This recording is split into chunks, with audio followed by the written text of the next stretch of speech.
तीन देशों की सफल यात्रा के बाद स्वदेश वापस लौटे प्रधानमंत्री नरेंद्र मोदी। ये खबर हम आपको बताएंगे। मैं हूं चंद्रशेखर जोशी और आइए सबसे पहले आपको दिखाते हैं इस वक्त की हेडलाइंस। तीन देशों की सफल यात्रा के बाद स्वदेश वापस लौटे प्रधानमंत्री नरेंद्र मोदी। ब्राजील में G20 के विभिन्न सत्रों में की शिरकत। वैश्विक समस्याओं के समाधान का दिया मंत्र।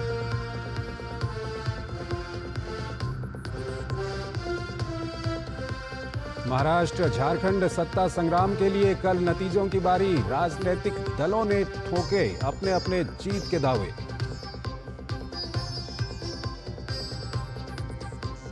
गृह मंत्री अमित शाह की अध्यक्षता में अपराध पर लगाम लगाने को लेकर बैठक। गृह मंत्री ने दोहराई अपराध के खिलाफ जीरो टॉलरेंस की प्रतिबद्धता। फिर बेनकाब हुआ कनाडा के पीएम ट्रूडो का भारत विरोधी एजेंडा। कनाडा की सरकार ने आतंकी निज्जर की हत्या में भारत के नेताओं के नाम को घसीटने के प्रयास का किया खंडन। कहा आरोप काल्पनिक और गलत। जलवायु वित्त पर सहमति नहीं बन पाने के कारण आगे बढ़ा संयुक्त राष्ट्र जलवायु परिवर्तन सम्मेलन। मसौदे में अमीर देशों से गरीब देशों को सालाना 250 अरब डॉलर भुगतान का प्रस्ताव।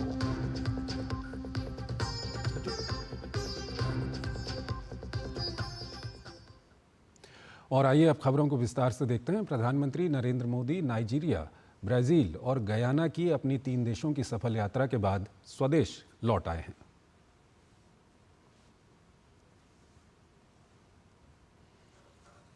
तो काफ़ी सफल रही प्रधानमंत्री की यह यात्रा।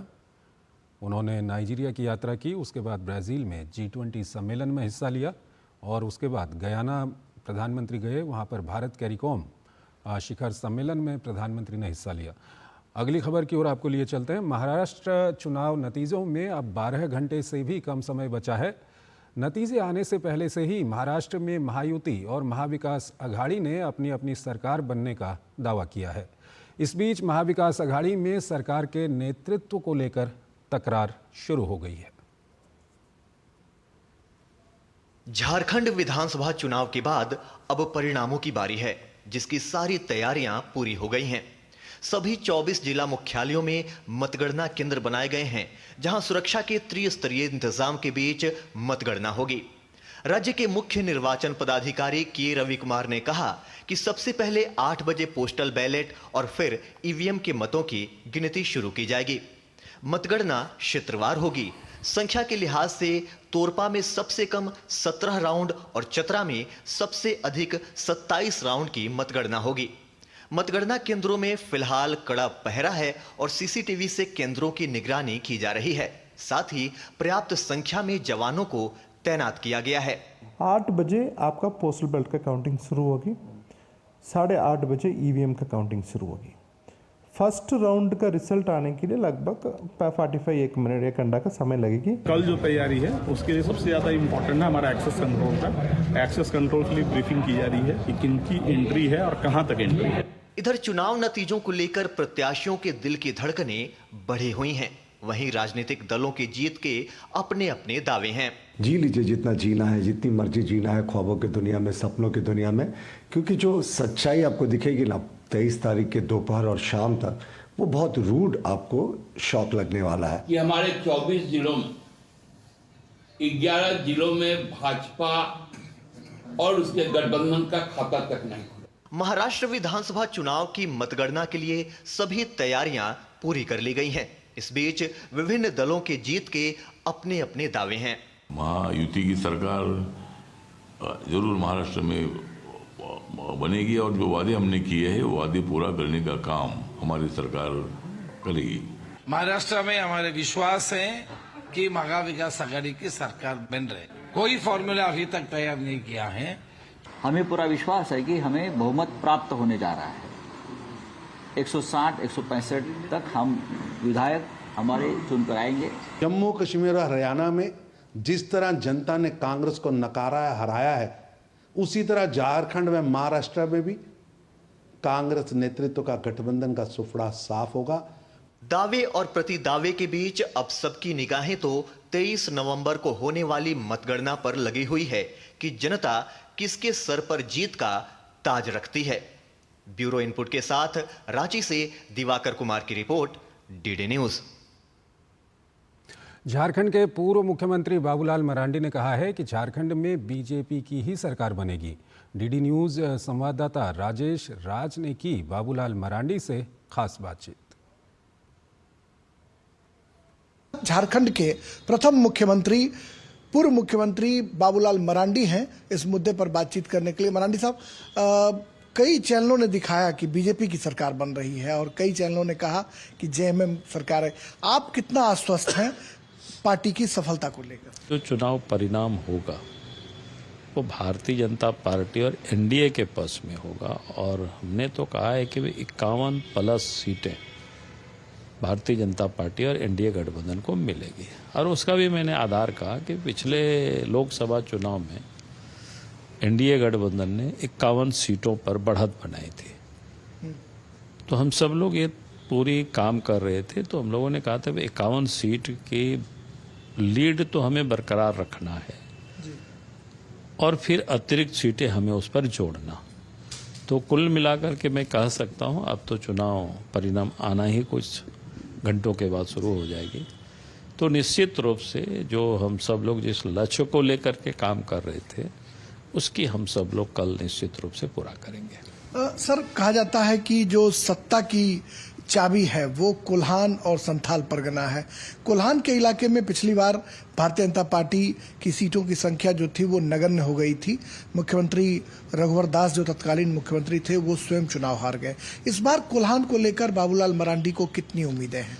देखिए, कोल्हान में 14 विधानसभा सीटें हैं और मैं कह सकता हूँ 14 का जो बहुमत होता है उससे कहीं अधिक सीटें कोल्हान परमंडल से इस बार भारतीय जनता पार्टी और एनडीए के खाते में आएगी। सर, अगर मुद्दों की बात करें तो भारतीय जनता पार्टी ने बांग्लादेशी घुसपैठ का मुद्दा उठाया, करप्शन को बहुत बड़ा मुद्दा बनाया। आप राज्य के पहले मुख्यमंत्री रहे हैं, एक लंबा आपका सियासी करियर रहा है। बाबूलाल मरांडी कैसे आंकते हैं, क्या बांग्लादेशी घुसपैठ का मुद्दा संथाल परगना से बाहर निकल पाया? क्या पूरे राज्य भर में ये मुद्दा बन पाया या सिर्फ कुछ खास क्षेत्रों तक सिमट कर रह गया? देखिए, कोई भी चुनाव होता है, उस चुनाव का परिणाम सिर्फ एक मुद्दा नहीं होता है, मुद्दे कई एक होते हैं जी। और अलग अलग क्षेत्र या व्यक्ति के उत्तर भी उसको थोड़ा सा डिफरेंस होता है। तो कोई किसी मुद्दों को लेकर के साथ देते हैं, कोई किसी मुद्दों को लेकर के साथ चलते हैं। तो मैं ये कहूँगा निश्चित रूप से ये जो घुसपैठ का जो मुद्दा है संपूर्ण झारखंड में खास करके आदिवासी क्षेत्रों में इस बार वो देखने को मिला। तो इसमें से पूरे झारखंड में आदिवासियों की जो जनसंख्या में 10% की कमी आई, संथाल परगना में 16% की कमी आई। अब आदिवासियों को ये समझ में आने लगा कि अगर इसी प्रकार से कमी होती जाएगी तो आने वाला कल उनके लिए जो लोकसभा, विधानसभा और सरकारी सेवाओं में जो सीटें रिजर्व है आबादी के प्रोपोर्शनेट, वो कम हो जाएगी। जल जंगल जमीन की बात करने वाली झामुमो अपने राह से भटक गई। नहीं, जल जंगल जमीन की तो सिर्फ बात करते हैं लेकिन काम ठीक उसके उल्टा करते हैं। ये सभी चीजों को ये नीलाम करते हैं। बीजेपी अगर सत्ता में आई तो क्या इसके खात्मे के लिए कोई नया प्रयोग करेगी? ये नया प्रयोग नहीं करना है, कानून बने हुए हैं। हम सब ने कहा कि भाई जो भी लोग बाहर से आए हैं, इलीगल तरीके से यहाँ बसे हुए हैं, घुसपैठ किए हैं, तो उनको पहचाना जाएगा और फिर उनको बाहर किया जाएगा। चलिए, बहुत शुक्रिया। ये बाबूलाल मरांडी जो भारतीय जनता पार्टी झारखंड प्रदेश के अध्यक्ष हैं और झारखंड के पहले मुख्यमंत्री भी रहे हैं, उनका साफ मानना है कि जो प्रयोग नहीं करना है, जो इस तरह की घटनाएं पाकुड़ या साहेबगंज इलाकों में जो जमाई टोला से संबंधित चीजें आ रही हैं उस पर सख्ती से जो है वो कार्रवाई करनी है, कानून इसके लिए पर्याप्त है। कैमरामैन संदीप के साथ राजेश राज, डीडी न्यूज, रांची, झारखंड। महाराष्ट्र और झारखंड विधानसभा चुनाव के साथ केरल की वायनाड लोकसभा सीट पर हुए उपचुनाव के नतीजे भी कल आ रहे हैं।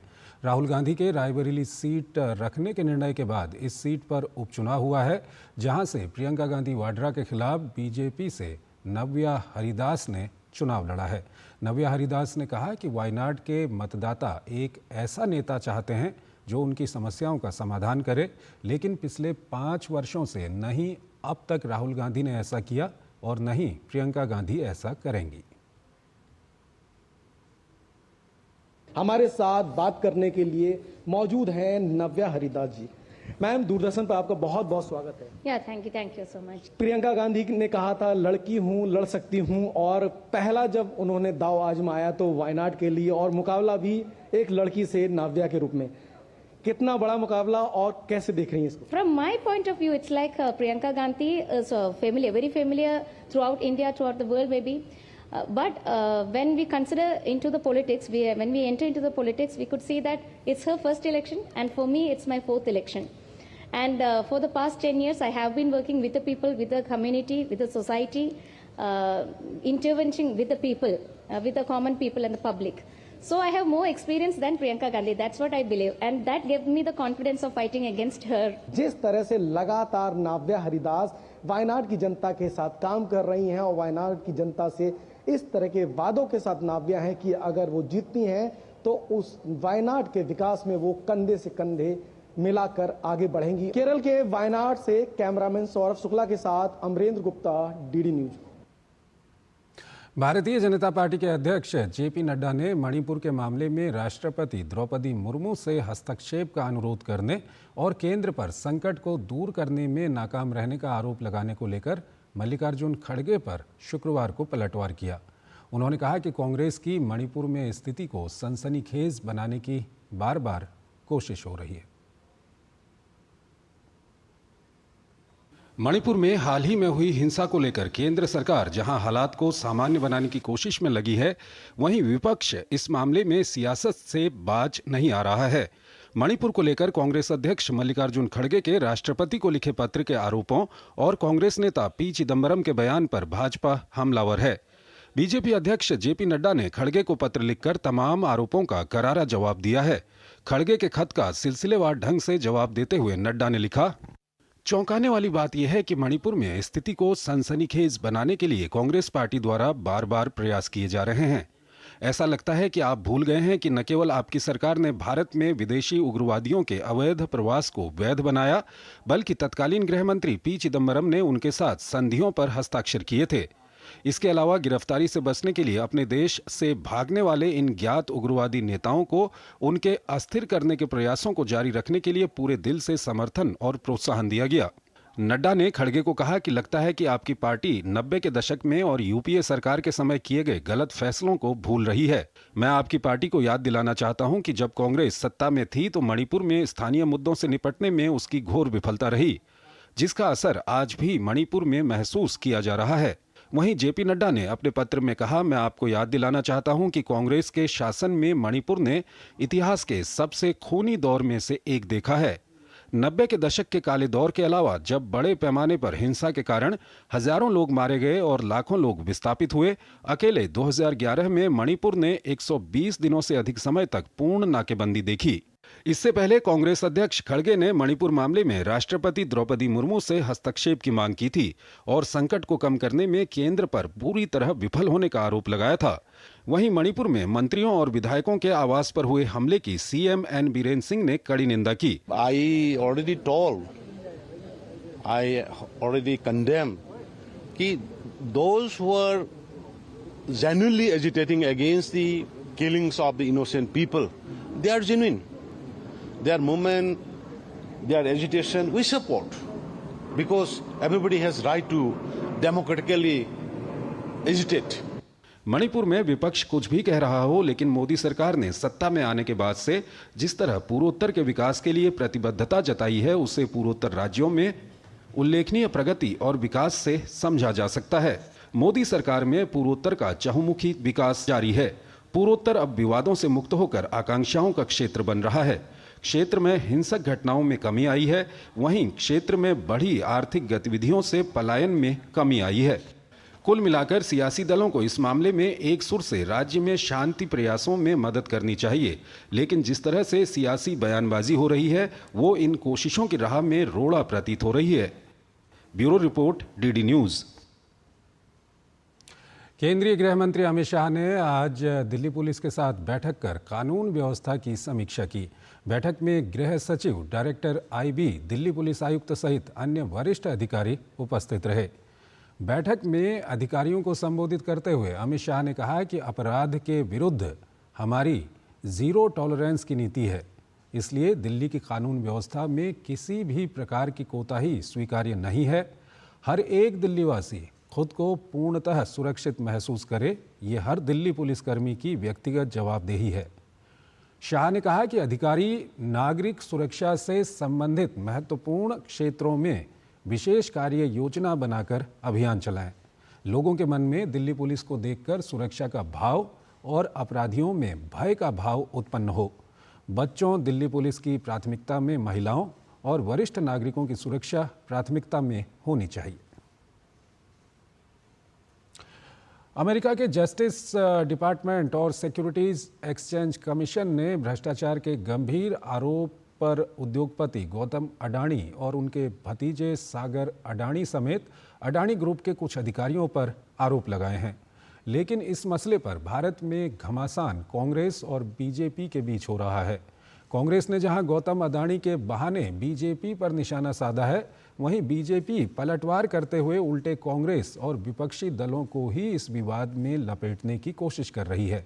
बीजेपी का कहना है कि चुनाव परिणामों से ध्यान बटाने के लिए कांग्रेस ये मुद्दा उठा रही है और वो संसद सत्र को बाधित करना चाहती है।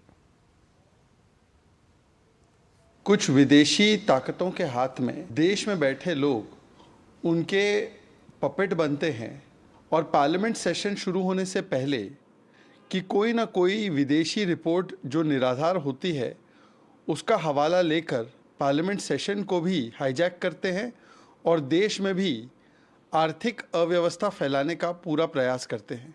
देश के छोटे निवेशकों का नुकसान करना है तो कांग्रेस पार्टी आज ऐसी ताकतों का भी एक प्रकार से माउथपीस बन चुकी है। क्या कांग्रेस पार्टी ऐसे ताकतों के साथ मिली हुई है जो भारत के निवेशकों का नुकसान करवाकर पैसा कमाना चाहती है, या केवल और केवल कुछ और जॉर्ज सोरोस सरीके ताकतों की एक प्रकार से पपेट बनते हुए भारत के आर्थिक हितों को नुकसान पहुंचाना चाहती है? श्री राहुल गांधी जी का लगातार गैर जिम्मेदाराना, इतना गैर जिम्मेदार विपक्ष का नेता इस स्वतंत्र भारत के इतिहास में कभी नहीं रहा। अगर किसी भी बिजनेसमैन के द्वारा कोई भी घटना हुई या नहीं हुई, कोई आरोप में सच्चाई है नहीं है, न्यायालय में वाद दाखिल हो गया, उसको लेकर के हंगामा खड़ा करना, या शुद्ध रूप से झारखंड के और महाराष्ट्र के चुनाव परिणाम कांग्रेस के अगुवाई वाले गठबंधन के खिलाफ जा रहे हैं, उससे ध्यान हटाने के लिए इस मुद्दे को उछाला गया। Rahul Gandhi is an unreliable chronic liar who, like a broken record, repeatedly and obsessively rambles and rants about Prime Minister Modi ji, twisting the truth and distorting facts. It is very, very clear, whatever baseless allegations Rahul Gandhi makes, the Prime Minister of India has the blessings which acts like a protective shield. It acts like a protection, it acts like a kavach for the Prime Minister, and Rahul Gandhi will always be rejected with his false claims. एक छोटा सा break लेते हैं यहाँ पर।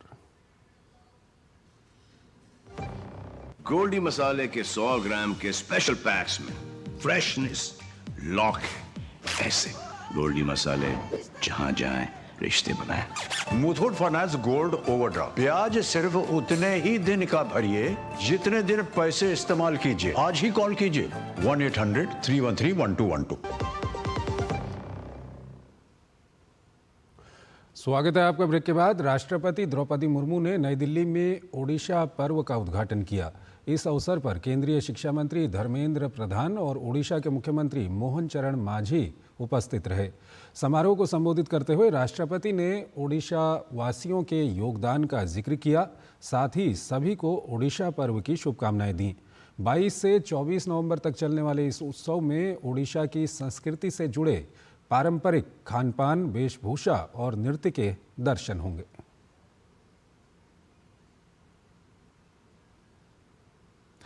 पिछले कुछ वर्षों में प्रधानमंत्री नरेंद्र मोदी ने भारत की विदेश नीति को सांस्कृतिक विविधता के जीवंत प्रदर्शन में बदल दिया है।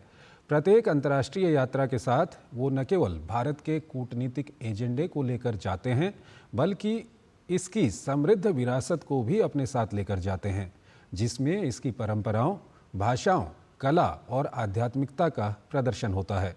संस्कृति और कूटनीति के इस अनूठे मिश्रण के माध्यम से प्रधानमंत्री मोदी ये सुनिश्चित करते हैं कि भारत की सांस्कृतिक विविधता को न केवल स्वीकार किया जाए, बल्कि दुनिया भर में इसका जश्न मनाया जाए, जिससे हर विदेशी यात्रा भारत की विविधता में एकता के उत्सव में बदल जाए। नाइजीरिया, ब्राज़ील और गुयाना की अपनी यात्रा के दौरान प्रधानमंत्री मोदी अपने साथ महाराष्ट्र से 8, जम्मू और कश्मीर से 5, आंध्र प्रदेश और राजस्थान से 3-3, झारखंड से 2 और कर्नाटक, तमिलनाडु, उत्तर प्रदेश, बिहार, ओडिशा और लद्दाख से 1-1 उपहार लेकर गए, जिसमें महाराष्ट्र से सिलोफर पंचामृत कलश, वारली पेंटिंग, चांदी के ऊंट के सिर के साथ प्राकृतिक खुरदरा नीलम, जम्मू कश्मीर से फूलदान, राजस्थान से चांदी का photo frame, marble inlay work, Andhra Pradesh से चांदी का clutch purse, Araku coffee, Jharkhand से Sohrai painting, Khovar painting, UP से फोटो फ्रेम, कर्नाटक से लकड़ी का टॉय, तमिलनाडु की तंजौर पेंटिंग, बिहार की मधुबनी पेंटिंग, ओडिशा से चांदी की बनी सुंदर नक्काशीदार नाव ले गए। सोमवार से शुरू हो रहे संसद के शीतकालीन सत्र के लिए सरकार ने 5 नए विधेयकों को सूचीबद्ध किया है। सत्र के दौरान दोनों सदनों में पेश होगा वक्फ बोर्ड बिल पर संयुक्त समिति की रिपोर्ट। शीतकालीन सत्र 25 नवंबर से शुरू होकर 20 दिसंबर तक चलेगा। इस दौरान 19 बैठकें होंगी। सरकार ने लोकसभा और राज्यसभा सचिवालयों के लिए अपने कामकाज की अस्थायी सूची में 13 लंबित विधेयकों सहित कुल 18 विधेयक सूचीबद्ध किए हैं। राजधानी दिल्ली में प्रदूषण की स्थिति बद से बदतर श्रेणी में पहुंच गई है। दिल्ली की जनता जहरीली हवा में सांस लेने पर मजबूर है और बढ़ते प्रदूषण से लोगों की सेहत पर भी बुरा असर पड़ रहा है। केंद्रीय प्रदूषण नियंत्रण बोर्ड CPCB के अनुसार दिल्ली का AQI कई क्षेत्रों में बहुत खराब श्रेणी में बना हुआ है। राजधानी दिल्ली में प्रदूषण की स्थिति बद से बदतर श्रेणी में पहुंच गई है। दिल्ली की जनता जहरीली हवा में सांस लेने पर मजबूर है और बढ़ते प्रदूषण से लोगों की सेहत पर भी बुरा असर पड़ रहा है। केंद्रीय प्रदूषण नियंत्रण बोर्ड CPCB के अनुसार दिल्ली का AQI कई क्षेत्रों में बहुत खराब श्रेणी में बना हुआ है। राजधानी दिल्ली में सुबह से ही कोहरे की घनी चादर छाई हुई है। ग्रैप 4 लागू होने के बाद भी प्रदूषण की स्थिति में कोई खास सुधार देखने को नहीं मिल रहा है। शुक्रवार की सुबह कई इलाकों में वायु गुणवत्ता सूचकांक AQI का स्तर 400 के पार दर्ज किया गया। जहांगीरपुरी का AQI सर्वाधिक 424 दर्ज हुआ। वहीं वजीरपुर इलाके का AQI 412, बवाना का 409, आनंद विहार और नेहरू नगर में 408, मुंडका और शादीपुर में 401 दर्ज किया गया। दिल्ली NCR में प्रदूषण को लेकर सुप्रीम कोर्ट में सुनवाई हुई। सुप्रीम कोर्ट ने दिल्ली सरकार के हलफनामे पर नाराजगी जताई है। प्रदूषण की सुनवाई के दौरान एक बार फिर सुप्रीम कोर्ट ने दिल्ली सरकार को जमकर फटकार लगाई। सुप्रीम कोर्ट ने ग्रैप 4 के अमल को लेकर दिल्ली सरकार के हलफनामे से असंतुष्टि जताई। सुप्रीम कोर्ट ने सवाल उठाया कि दिल्ली में तकरीबन 100 ऐसे एंट्री पॉइंट्स हैं जहां पर कोई चेक पोस्ट नहीं है। सुप्रीम कोर्ट ने कहा कि दिल्ली सरकार ने साफ तौर पर अपने हलफनामे में इस बात का जिक्र नहीं किया है कि कितने एंट्री पॉइंट्स पर ऑफिसर तैनात हैं। एमिक्स क्यूरी के मुताबिक दिल्ली में ऐसे एंट्री पॉइंट्स की संख्या 113 है, लेकिन दिल्ली सरकार की ओर से कहा गया है कि मुख्यतः 13 जगहों पर निगरानी रखी जा रही है। कोर्ट ने दिल्ली सरकार और दिल्ली पुलिस से कहा है कि वो सुनिश्चित करें कि सभी 113 एंट्री पॉइंट्स पर चेक पोस्ट तैनात किया जाए। पॉल्यूशन तो बहुत ज्यादा हो रहा है। आगे जलती है, सुबह सुबह निकल जाओ तो। दिल्ली सरकार कर क्या रही है, मुझे समझ नहीं आ रहा बिल्कुल भी। हम लोग इतना एंजॉय क्या करते थे, आज यहाँ से निकलने में इतना दूभर हो रहा है, मैं क्या बताऊँ आपको। दिल्ली में बढ़ते प्रदूषण पर जमकर राजनीति भी हो रही है। दिल्ली के पर्यावरण मंत्री गोपाल राय इस मामले में केंद्र सरकार को जिम्मेदार ठहरा रहे हैं, तो वहीं दिल्ली में प्रदूषण के स्तर को कम करने की कोशिश में नई दिल्ली नगरपालिका परिषद यानी कि NDMC ने कई स्थानों पर नाइट क्लीनिंग और सड़कों की सफाई की। माननीय नरेंद्र मोदी जी के स्वच्छ भारत मिशन से प्रेरणा लेते हुए night cleaning, night street washing को हमने शुरू किया। हमारा अगला संकल्प गार्बेज फ्री NDMC भी है। सर्दियां शुरू होने के साथ ही दिल्ली की आबोहवा और ज्यादा बिगड़ गई है। सुबह शाम ही नहीं, दिन में भी दिल्ली धुंध की चादर में लिपटी हुई है। Bureau report, DD news. Uttar Pradesh के संभल शहर में शाही जामा मस्जिद को लेकर विवाद बढ़ता जा रहा है। वरिष्ठ अधिवक्ता विष्णु शंकर जैन द्वारा संभल के सिविल जज की अदालत में मस्जिद को मंदिर होने का दावा करने वाली याचिका के बाद 19 नवंबर को स्थानीय पुलिस और मस्जिद की प्रबंधन समिति के सदस्यों की उपस्थिति में एक सर्वेक्षण किया गया। सर्वे के दौरान की गई वीडियोग्राफी और फोटोग्राफी को 29 नवंबर को न्यायालय में पेश किया जाएगा। विवाद के शुरू होने के बाद आज शाही जामा मस्जिद में पहली जुम्मे की नमाज थी। नमाज के दौरान मस्जिद के बाहर सुरक्षा कड़ी कर दी थी। जुम्मे की नमाज को लेकर पुलिस और प्रशासन पहले से ही सतर्क था। PAC और RRF बल के अलावा कई थानों की पुलिस को मौके पर तैनात कर दिया गया। इलाके में शांति व्यवस्था बनाए रखने के लिए अफवाह फैलाने वाले असामाजिक तत्वों पर कड़ी नज़र रखी जा रही है। विकसित भारत को सुरक्षित बनाए रखने के लिए सशक्त भारत की आवश्यकता है। इसी बात को ध्यान में रखते हुए दिल्ली में सिक्योरिटी लीडरशिप समिट का आयोजन किया गया। इस 2 दिवसीय सम्मेलन को प्रधानमंत्री नरेंद्र मोदी से प्रेरणा लेकर विकसित भारत 2047 के लिए सुरक्षित भारत की थीम पर आयोजित किया गया। इस सम्मेलन में देश भर से विशेषज्ञों के अलावा सुरक्षा जगत और उद्योग जगत से जुड़े लोगों ने हिस्सा लिया। समिट का आयोजन देश की समस्त सुरक्षा एजेंसियों के राष्ट्रीय संगठन central association of private security industry द्वारा किया गया। कनाडाई मीडिया में भारत को बदनाम करने वाली रिपोर्ट पर भारत के सख्त कदम के बाद कनाडा की जस्टिन ट्रूडो सरकार ने यू टर्न लिया है। जस्टिन ट्रूडो सरकार की ओर से लगातार भारत सरकार के मंत्रियों और अहम पद पर आसीन लोगों पर तमाम तरह के भ्रामक आरोप लगाए जा रहे थे। अब कनाडा के ही अधिकारी ने इन आरोपों को लेकर कहा है कि ये अटकलबाजी और गलत है।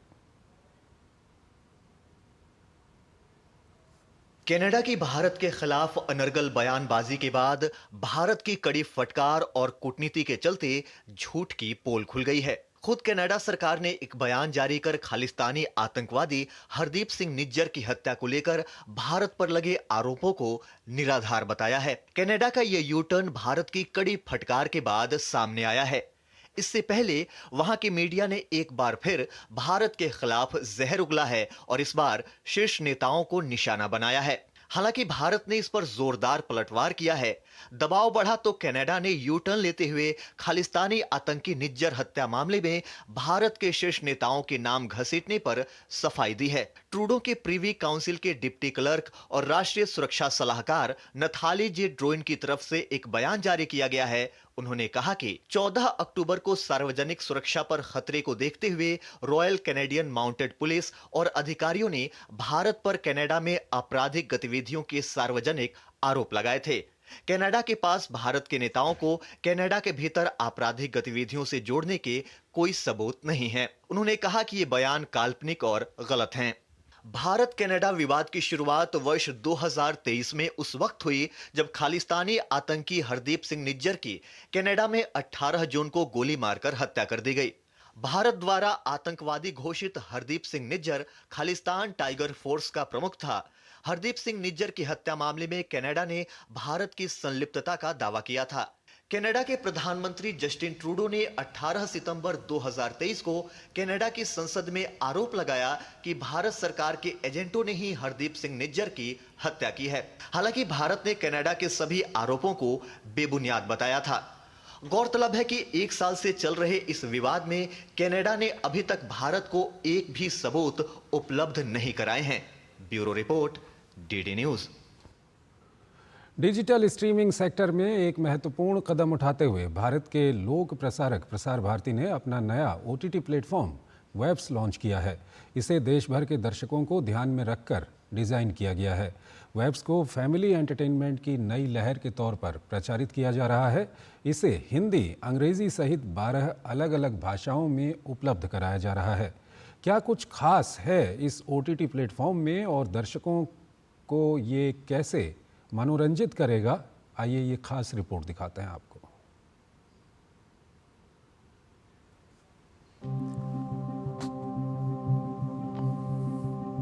भारत की संस्कृति का दर्पण प्रसार भारती है कराता,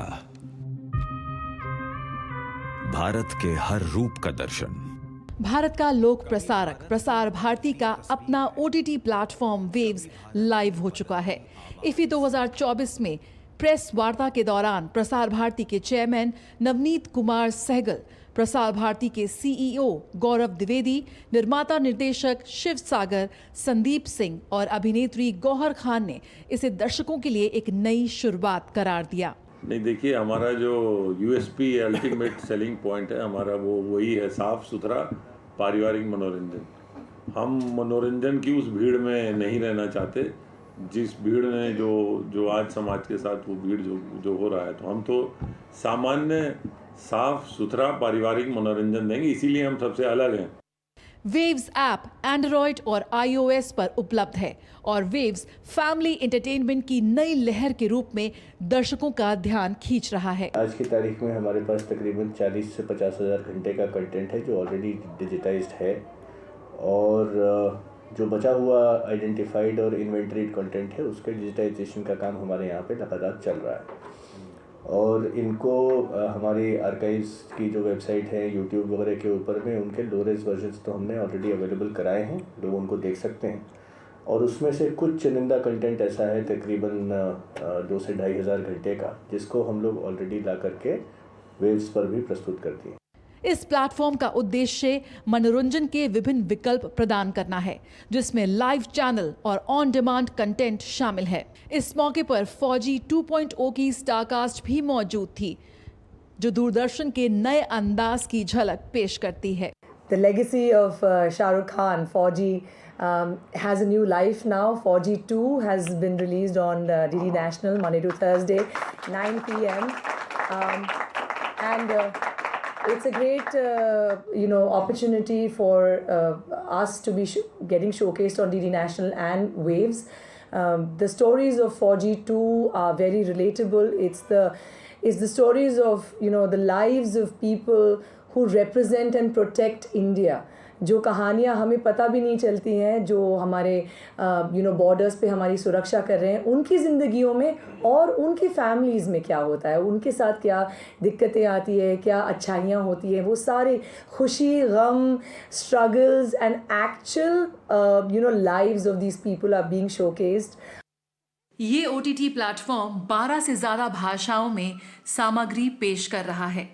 इसका लक्ष्य समय के साथ सभी भाषाओं और बोलियों में कार्यक्रम शामिल करना है। इस नए OTT प्लेटफॉर्म का उद्देश्य डिजिटल स्पेस में स्वस्थ सामग्री लाना ही नहीं, बल्कि बच्चों और युवाओं सहित समाज के सभी वर्गों के लिए सामग्री उपलब्ध कराना भी है। Jaya Sinha, DD news, Panaji, Goa.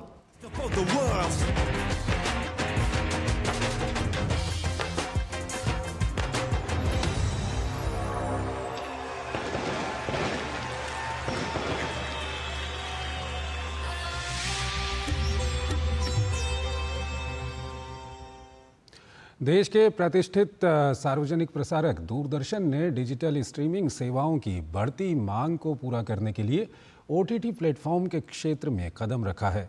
अब आप ऑस्कर विजेता गुनीत मोंगा की नई डॉक्यूमेंट्री, नीतू चंद्रा की नई फिल्म, संजय मिश्रा की नई फिल्म OTT प्लेटफॉर्म वेब्स पर देख सकते हैं। क्या कुछ खास है इस OTT प्लेटफॉर्म में? ये खास रिपोर्ट देखिए। दूरदर्शन के नए अंदाज को बेहद पसंद किया जा रहा है। इसी कड़ी में दूरदर्शन और वेव्स पर आने वाले कंटेंट निर्माता निर्देशक प्रेस कॉन्फ्रेंस के माध्यम से इफी 2024 के मंच पर एक साथ आए। किकिंग बॉल्स के साथ ऑस्कर विजेता गुनीत मोंगा बाल विवाह की कुरीति पर सवाल उठाती नजर आ रही हैं। There's a lot of nostalgia with Doordarshan. It went to every home, and I was the most excited and fascinated when Doordarshan, जिसकी सबसे ज़्यादा रीच है was coming up with OTT and was opening different formats of content, which to me was very, very fascinating. बस वो एक कहानी है जज्बे की, वो एक कहानी है एक बच्चों की जो अपनी ज़ुबान ढूंढ रहे हैं इस दुनिया में, जो उनके लिए लिखा गया था वो उसके आगे जाने की कोशिश कर रहे हैं और वो बहुत अच्छा कर रहे हैं। उस पिक्चर का नाम है किकिंग बॉल्स। सबको कहूँगी कि देखें, सपोर्ट करें, ट्वीट करें, सोशल मीडिया पे डालें, वेव्स पे देखें। एंड दिस सपोर्ट मेरे लिए उससे बड़ी बात नहीं है कि ये गांव-गांव, घर-घर पिक्चर जाएगी। तो आज there could not have been a better platform for a documentary like Kicking Balls, for our voice, for the voice of those girls to go forward. So I'm very, very grateful for this opportunity, sir.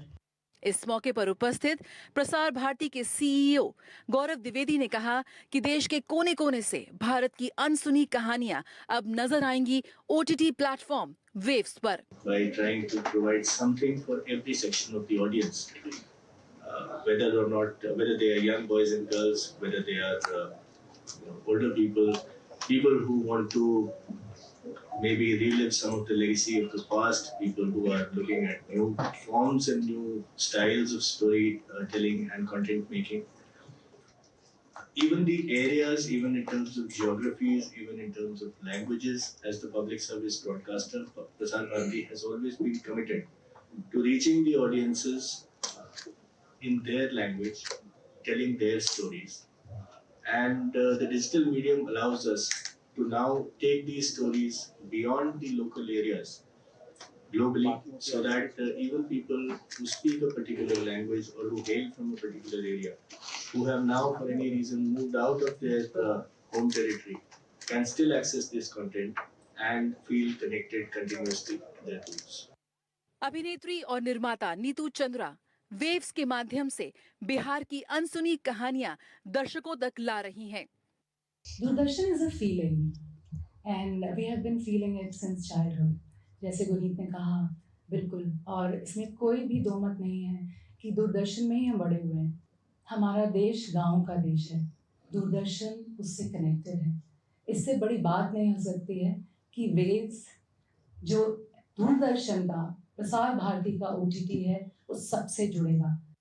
फौजी 2.0 के निर्माता संदीप सिंह और विनीत जैन, साथ ही film जाइए आप कहां जाएंगे के अभिनेता करण ने इस मौके पर कहा कि वेव्स एक बेहतरीन प्लेटफॉर्म है उनकी कहानियों को दर्शकों तक पहुंचाने के लिए।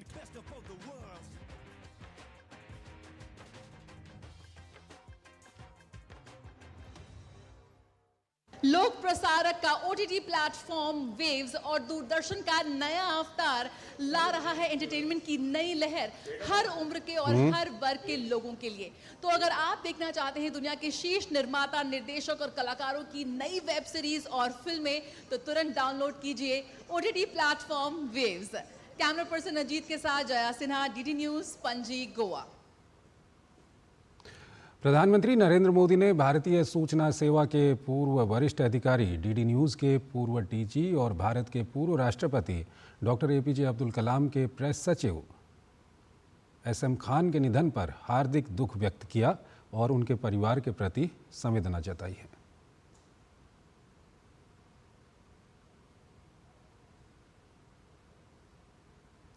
इंटरनेशनल गुडविल सोसाइटी ने किसानों की आय दोगुनी करने को लेकर एक सम्मेलन का आयोजन किया। इस सम्मेलन में जस्टिस नागेंद्र मेमोरियल व्याख्यान में मुख्य अतिथि के रूप में बोलते हुए कृषि मंत्रालय की अतिरिक्त सचिव डॉक्टर मनदीप कौर द्विवेदी ने कहा कि किसान उत्पादक संगठन किसानों की आमदनी बढ़ाने में अहम भूमिका निभा रहे हैं। उन्होंने कहा कि कृषि उपज में वैल्यू एडिशन किसानों को आर्थिक मजबूती दे रहा है।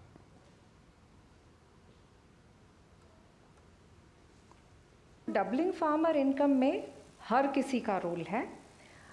ये स्लोगन है टू गैल्वनाइज पीपल, पर जैसे सर बोले कि कुछ किसानों की आय बहुत गुना बढ़ी है, कुछ की कम बढ़ी है, वो बेसलाइन के ऊपर निर्धारित करता है और इसमें बहुत सारा रिसर्च एनालिसिस, स्वामीनाथन कमेटी जो अक्सर कोट की जाती है, तो मिनिस्ट्री की ओर से जो एक 3 साल पूर्व शुरू किया गया वो था कि किसानों को संगठित करके फार्मर प्रोड्यूसर ऑर्गेनाइजेशंस बनाई जाएं, क्योंकि जब हमने किसानों के आय की बात करनी है तो आय बेसिकली उसको मुनाफा कितना हुआ, उसने खर्चा कितना किया और उसको मुनाफा कितना हुआ।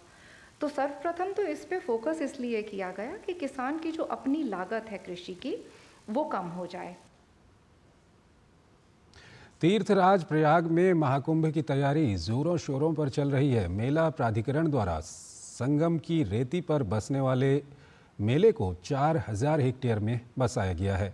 मेला अधिकारी विवेक चतुर्वेदी ने बताया कि इस साल 2019 के कुंभ मेले के मुकाबले 1.5 गुना अधिक तक श्रद्धालुओं के आने की संभावना है, जिसे देखते हुए प्रशासन द्वारा मेले की बसावट को 15 दिसंबर तक पूरा कर लिया जाएगा। महाकुंभ 2025 को व्यवस्था की दृष्टि से करीब 4000 हेक्टेयर में ये मेला फैला हुआ है और करीब 25 सेक्टरों में विभक्त किया गया है। बसावट का कार्य हम लोगों ने शुरू कर दिया है और टारगेट है कि हम लोग 15 दिसंबर के आसपास तक मेला बसा लेंगे। हम लोग 1.5 से 2 गुना ज़्यादा श्रद्धालुओं की उम्मीद कर रहे हैं। बिजली, पानी, जो भी आधारभूत सुविधाएं हैं उनका व्यवस्थापन, सारी चीज़ों का व्यवस्थापन और वहाँ पर साफ सफाई इत्यादि मेंटेन कराना, समस्त सेक्टर में जितने भी कार्य मेला प्राधिकरण द्वारा हैं वो सब एक सेक्टर मजिस्ट्रेट द्वारा इंश्योर किए जाएंगे। उत्तर प्रदेश कैबिनेट ने शुक्रवार को नोएडा, ग्रेटर नोएडा के बीच मेट्रो रेल सेवा की एक्वा लाइन के विस्तार को मंजूरी दे दी। मुख्यमंत्री योगी आदित्यनाथ की अध्यक्षता में हुई कैबिनेट की बैठक में सेक्टर 51 मेट्रो स्टेशन से ग्रेटर नोएडा के नॉलेज पार्क तक यातायात को सुगम बनाने के लिए ये निर्णय लिया गया है। 435 किलोमीटर लंबाई में जो ये सेक्टर 51 नोएडा स्टेशन से greater Noida, knowledge park 20 greater Noida तक एक्वा लाइन मेट्रो कॉरिडोर के प्रस्तावित विस्तार के संबंध में ये प्रस्ताव आज मंत्रिमंडल के द्वारा स्वीकृत किया गया है, जिसमें से 40% पैसा नोएडा देगी, 60% पैसा ग्रेटर नोएडा। 2991.60 करोड़ रुपए की ये परियोजना आज स्वीकृत हुई। जम्मू में एक बार फिर से कश्मीरी पंडितों को लेकर सियासत उबाल मार रही है। जम्मू में कश्मीरी पंडित प्रवासियों की दुकानों पर हुए ध्वस्तीकरण से विवाद खड़ा हो गया है। बुधवार जम्मू विकास प्राधिकरण ने मुठी इलाके में करीब 1 दर्जन दुकानों को ध्वस्त किया था। ये दुकानें उन कश्मीरी पंडित परिवारों की थीं जिन्हें 3 दशक पहले तत्कालीन जम्मू कश्मीर सरकार ने यहाँ बसाया था। इस घटना के बाद कई राजनीतिक दलों और कश्मीरी पंडित संगठनों ने सरकार की आलोचना की। पीडीपी प्रमुख महबूबा मुफ्ती ने इसे कश्मीरी पंडितों की दशकों की तकलीफ़ों पर एक और चोट बताया। उन्होंने सोशल मीडिया पर एक वीडियो साझा करते हुए कहा, पहले आदिवासी समुदाय को निशाना बनाया गया और अब कश्मीरी पंडितों को ये उन्हें और अलग थलग करने का काम करेगा। बीजेपी प्रवक्ता जीएल रैना ने घटनास्थल का दौरा किया और प्रभावित परिवारों से बातचीत की। जीएल रैना ने इसे एनसी कांग्रेस गठबंधन सरकार की बदले की कार्रवाई बताया। उन्होंने प्रभावित परिवारों को वैकल्पिक व्यवस्था देने की मांग की। जीएल रैना ने कहा, सरकार को इस असहाय समुदाय को निशाना बनाना बंद करना चाहिए। दिल्ली में चल रहे भारत अंतर्राष्ट्रीय व्यापार मेले में एक से बढ़कर एक उत्पाद देखने को मिल रहे हैं। मेले में महिलाएं जहां सौंदर्य उत्पादों की खरीदारी करती नजर आ रही हैं, तो वहीं आयुर्वेदिक फल भी यहां मेले की शोभा बढ़ा रहे हैं। दिल्ली के भारत मंडपम में चल रहे भारत अंतर्राष्ट्रीय व्यापार मेले के हॉल संख्या 14 में लोगों का ज़्यादा रुझान सौंदर्य उत्पादों की तरफ भी देखने को मिला। यहाँ लोग जमकर खरीदारी करते नजर आ रहे हैं। मेले में उत्पादों पर कंपनियां छूट भी प्रदान कर रही हैं। हमारी रेंज बहुत रीजनेबली प्राइस्ड है ताकि लोगों की पॉकेट्स में भी अफोर्ड भी हो सके और वो अपना जो सौंदर्यीकरण करना चाहते हैं वो भी कर सके। ये मंच बहुत ही अच्छा है। It's a beautiful platform for both the companies as well as the public to see what are the kind of products which are available not only in India but also abroad. रुझान तो अच्छा है, थोड़ा business days मेरे को लगता है कम कर देने चाहिए क्योंकि पब्लिक को ज़्यादा टाइम देना चाहिए because at the end of the day every businessman who is taking part in the trade fair is looking for his customer और वो कस्टमर से इंटरेक्शन ज़्यादा करना चाहेगा क्योंकि बिजनेस डीलिंग्स तो वैसे भी हो सकती हैं। मेले में इस बार एक से बढ़कर एक उत्पाद देखे जा सकते हैं। इन्हीं में से एक लद्दाख में पाए जाने वाले आयुर्वेदिक बद्री फल से बने उत्पाद भी हैं, जो व्यापार मेले में आकर्षण का केंद्र बना हुआ है।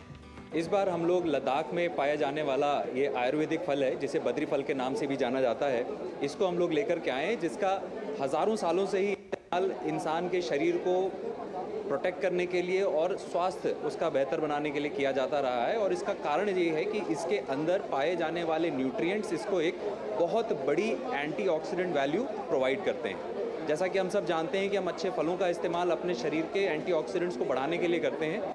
इसके अंदर ऑरैक वैल्यू, जिसे ऑक्सीजन रेडिकल एब्जॉर्बेंस कैपेसिटी भी कहते हैं, वो लाखों में जाती है। 14 नवंबर से शुरू हुआ ये मेला 27 नवंबर को संपन्न हो रहा है। इस बार मेले की थीम विकसित भारत @2047 रखी गई है। गिरीश निशाना की रिपोर्ट, डीडी न्यूज़, दिल्ली। और अब नजर डालते हैं देश की कुछ और महत्वपूर्ण खबरों पर फटाफट अंदाज में।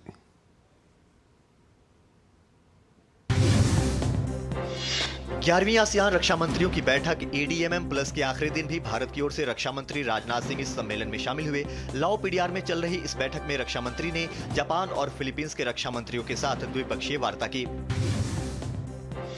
केंद्रीय शिक्षा मंत्री धर्मेंद्र प्रधान और श्रम एवं रोजगार मंत्री मनसुख मांडविया ने दिल्ली में jobs at your door step report जारी की। इस रिपोर्ट को वर्ल्ड बैंक ने शिक्षा मंत्रालय के साथ मिलकर तैयार किया है, जो देश के 6 राज्यों में युवाओं में कौशल और रोजगार की स्थिति को दर्शाता है। भाजपा महासचिव विनोद तावड़े ने कांग्रेस अध्यक्ष मल्लिकार्जुन खड़गे, कांग्रेस नेता राहुल गांधी और सुप्रिया श्रीनेत को मानहानि का नोटिस भेजा है। तावड़े ने कहा कि कांग्रेस के नेता मुझे, पार्टी और मेरे नेताओं को बदनाम करना चाहते हैं, इसलिए उन्होंने जानबूझकर मतदाताओं को रुपए बांटने के झूठे आरोप लगाए। तावड़े ने कहा कि कांग्रेस के तीनों नेता सार्वजनिक रूप से माफी मांगे या कार्रवाई का सामना करें। ज्ञानवापी मामले में शिवलिंग की ASI सर्वे की मांग वाली हिंदू पक्ष की याचिका पर सुप्रीम कोर्ट ने मुस्लिम पक्ष को नोटिस जारी किया है। कोर्ट ने मुस्लिम पक्ष से 2 हफ्ते में जवाब मांगा है। 17 दिसंबर को इस मामले में दोनों पक्षों की ओर से दायर सभी अर्जियों पर एक साथ सुनवाई होगी।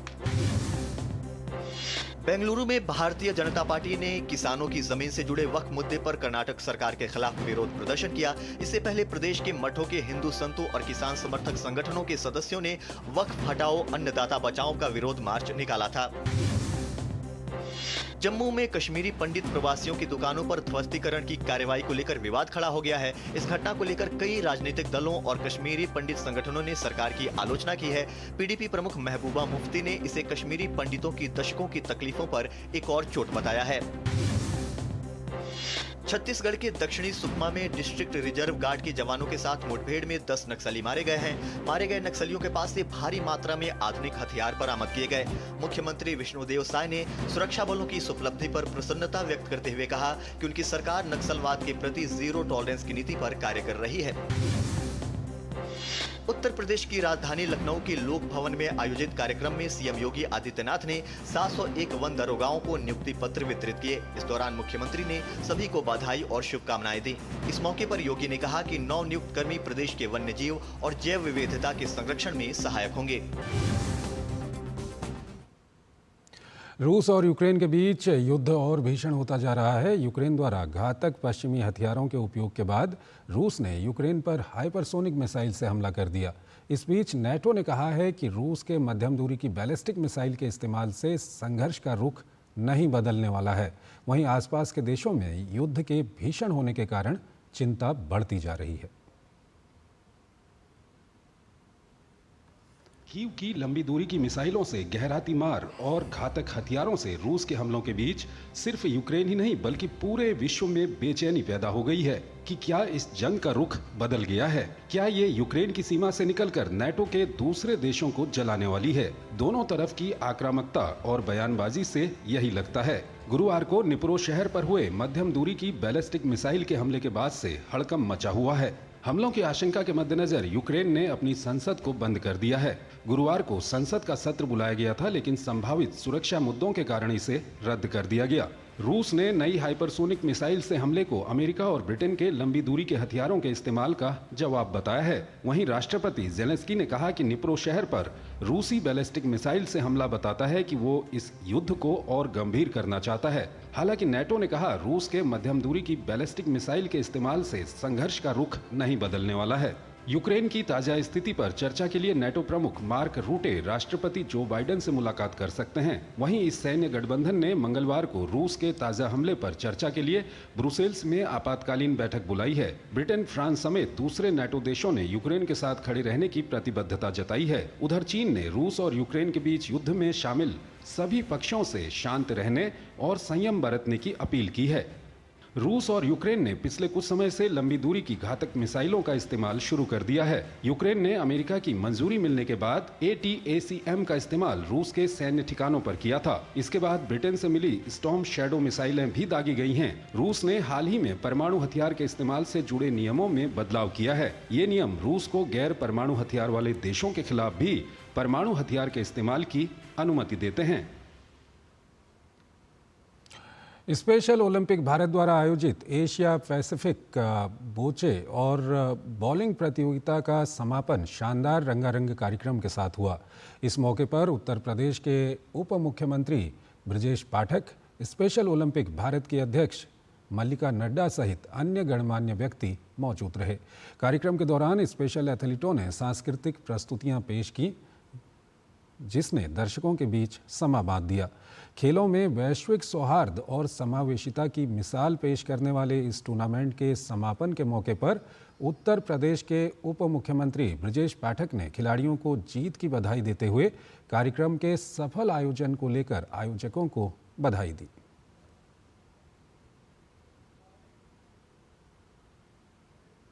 मैं स्वयं को बहुत ही गौरवशाली मानता हूं। जिस ढंग से इस कार्यक्रम का आयोजन डॉक्टर मल्लिका नड्डा जी की टीम ने किया है, मैं कह सकता हूं कि भारतवर्ष में ढेर सारे खेल समारोह में मुझे जाने का अवसर मिला है, लेकिन इतने बेहतरीन ढंग से व्यवस्थित विशेष बच्चों के लिए इस कार्यक्रम का आयोजन भूतों न भविष्य से मैं कह सकता हूं। मैं डॉक्टर मल्लिका नड्डा जी का बहुत बहुत आभार। और इस भव्य आयोजन के लिए सभी खिलाड़ियों को बहुत बहुत बधाइयां देता हूं। ऑस्ट्रेलिया के खिलाफ बॉर्डर गावस्कर ट्रॉफी के पर्थ टेस्ट के पहले दिन भारत मजबूत स्थिति में पहुंच गया है। भारतीय टीम 83 रन से आगे है और ऑस्ट्रेलिया के 3 ही विकेट बाकी हैं। इससे पहले ऑप्टस स्टेडियम में भारत ने टॉस जीतकर बैटिंग चुनी। भारत की बेहद खराब शुरुआत रही और कोई भी भारतीय बल्लेबाज 50 नहीं लगा सका और टीम 150 रन पर ऑल आउट हो गई।